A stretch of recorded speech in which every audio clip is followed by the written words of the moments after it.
नमस्कार मंडळी, तुम्हा सर्वांचं आपल्या श्री महालक्ष्मी या चॅनेलमध्ये खूप खूप स्वागत आहे. तर नवरात्रीनंतर आता सगळ्यांचेच लक्ष लागलेले आहे ते म्हणजे कोजागिरी पौर्णिमेकडे. कारण या दिवशी माता लक्ष्मीला प्रसन्न करण्यासाठी अनेक उपाय केले जातात. माता लक्ष्मीची या दिवशी पूजा अर्चना केली जाते आणि असं म्हटलं जातं की वर्षभर तुमच्यावरती माता एकदाही जर प्रसन्न नाही झाली एवढे पूजापाठ करूनही, तर या एका दिवशी तुम्ही पूजापाठ केला तर माता लगेच प्रसन्न होत असते. एवढा खास असा हा दिवस आहे. तुम्हालाही या दिवसाचं सोनं करून घेतलं पाहिजे. तर कोजागिरी पौर्णिमा म्हटलं की फक्त मसाला दूधच असतं असं म्हणणाऱ्यांसाठी हा व्हिडिओ खूप लाभदायक आहे. कारण या पौर्णिमेला कोणते कोणते उपाय केले पाहिजेत आणि कोणाकोणाची पूजा करून आपल्याला देवांचे आशीर्वाद कसे प्राप्त करायचे आहेत हे या व्हिडिओतून मी आज तुम्हाला सांगणार आहे. तर ह्या दिवसाचं सोनं करायला विसरू नका. तर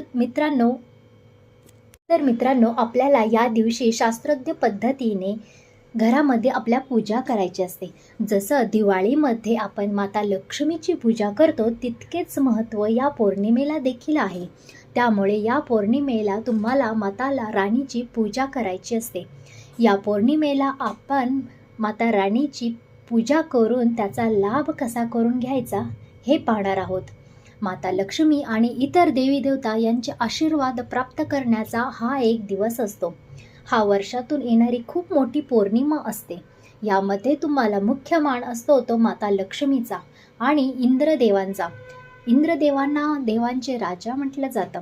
तर पुराणानुसार आपल्याला इंद्रदेवांचं आपण वर्षातून कधीच नामस्मरण करत नाही, तर या दिवशी आपल्याला इंद्रदेवांची भक्ती आणि त्यांची पूजा करायची असते.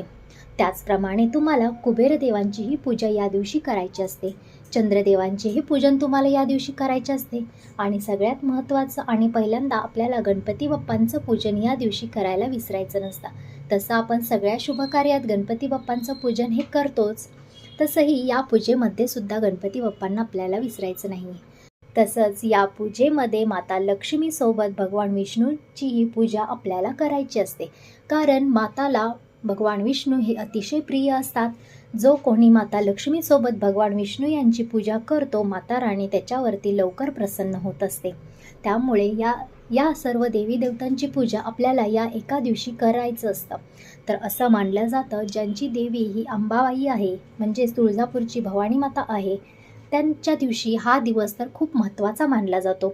कारण या दिवशी माता भवानी आईचा खूप मोठा उत्सव साजरा केला जातो. त्यामुळे आपल्याला या दिवशी भवानी आईची देखील पूजा अर्चना करायची असते. तिची या दिवशी ओटी भरायची असते.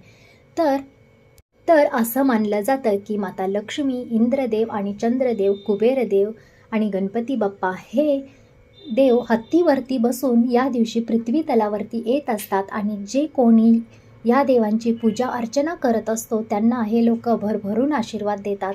हे देवी देवता त्यांच्यावरती अतिशय प्रसन्न होत असतात आणि त्यांची सगळी मनोकामना इच्छा पूर्ण करत असतात. त्यांचं जीवन सुख समृद्धीनं भरभरून असं टाकत असतात. त्यामुळे तुम्हीही या दिवसाचं सोनं करून घ्या आणि या देवी देवतांची पूजा तुम्हाला करायची आहे.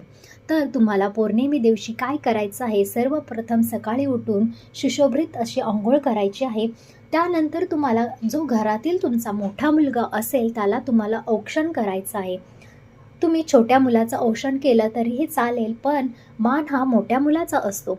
मग ती मुलाची आई असेल, पत्नी असेल, तुम्हाला या दिवशी घरातील जो मोठा असेल त्याचं तुम्हाला औक्षण करायचं आहे. तुम्ही बाकीच्यांचंही औक्षण करू शकता, त्याचाही तुम्हाला लाभ नक्कीच होईल. त्यानंतर तुम्हाला रात्री पूजेमध्ये माता लक्ष्मीची कलश स्थापना करून पूजा मांडायची आहे आणि पूजेमध्ये तुम्हाला कुबेरदेव, इंद्रदेव, गणपती बाप्पा आणि चंद्रदेव यांची 4 सुपाऱ्या मांडून तुम्हाला त्यांची यथासोक्त पूजा करायची आहे. त्यांना फळं द्यायची आहेत, त्यांचं धूप दीप नैवेद्य दाखवायचं आहे. या दिवशी तुम्हाला तुपाचा दीप प्रज्वलित करायचा आहे. दारामध्ये तुम्हाला माता लक्ष्मीची पावलं काढायची आहेत आणि तिथेही तुम्हाला माताच्या स्वागतासाठी एक दीप लावायचा आहे. रात्री तुम्हाला 12 वाजता 11 दिवे तुमच्या लक्ष्मी पुढे लावायचे आहेत. त्याने लक्ष्मीची ओवाळणी करायची आहे आणि ते दिवे तुमच्या पूर्ण घरामध्ये तुम्हाला ठेवायचे आहेत. पूर्ण घराच्या रूममध्ये तुम्हाला ते दिवे प्रकाशित करायचे आहेत. असं केल्याने माता लवकर प्रसन्न होते आणि तुमच्या घरामध्ये तिचं आगमन होत असतं. त्यानंतर तुम्हाला रात्री नैवेद्यामध्ये दूध किंवा खीर बनवायची आहे आणि ही खीर पहिल्यांदा चंद्रदेव, माता लक्ष्मी यांना द्यायची आहे आणि नंतर तुम्ही स्वतः ग्रहण करायची आहे आणि प्रसाद म्हणून सगळ्यांना ती द्यायची असते. तर असं केल्याने माता राणी लवकर प्रसन्न होत असते आणि बाकीच्या देवांचाही आशीर्वाद तुम्हाला या दिवशी प्राप्त होत असतो. याचबरोबर माता राणीचे 108 वेळा तुम्हाला नामस्मरण करायचं आहे. श्री लक्ष्मी सुक्त तुम्हाला बोलायचं आहे. विष्णू सहस्त्रनाम तुम्हाला बोलायचं आहे. इंद्रदेवांचेही सुक्त आणि मंत्र तुम्हाला बोलायचे आहेत. तुम्हाला बोलायला जमलं तर तुम्ही या दिवशी कमसे कम तुमच्या घरामध्ये मोबाईलवरही ते लावून ऐकू शकता. असं म्हटलं जातं की या दिवशी चंद्रदेवाकडे पाहिल्यानंतर देवाच्या जी किरणे निघतात त्याने तुमच्या आरोग्यातील सगळे रोगराई निघून जाते. त्यामुळे तुम्हाला ते दूध चंद्राच्या प्रकाशात ठेवून तुम्हाला ग्रहण करायचं असतं. त्यामुळे चंद्रदेवांचीही कृपा तुमच्यावरती होत असते. तर असे केल्याने तुमचे आरोग्य, धन, ऐश्वर्य, समृद्धीसाठी तुम्हाला नक्कीच त्याचा लाभ होणार असतो. तर तुम्हाला रात्री 12पर्यंत मातेसाठी जागरण करायचं आहे. तर मित्रांनो, या दिवशीची पूजा करायला विसरू नका आणि या दिवशी तुम्ही पूजा करून मातेचा आशीर्वाद प्राप्त करा. हा खूप मौल्यवान असा दिवस आहे. जर ही माझी माहिती तुम्हाला आवडली असेल तर माझ्या चॅनलला लाईक आणि सबस्क्राईब करायला विसरू नका.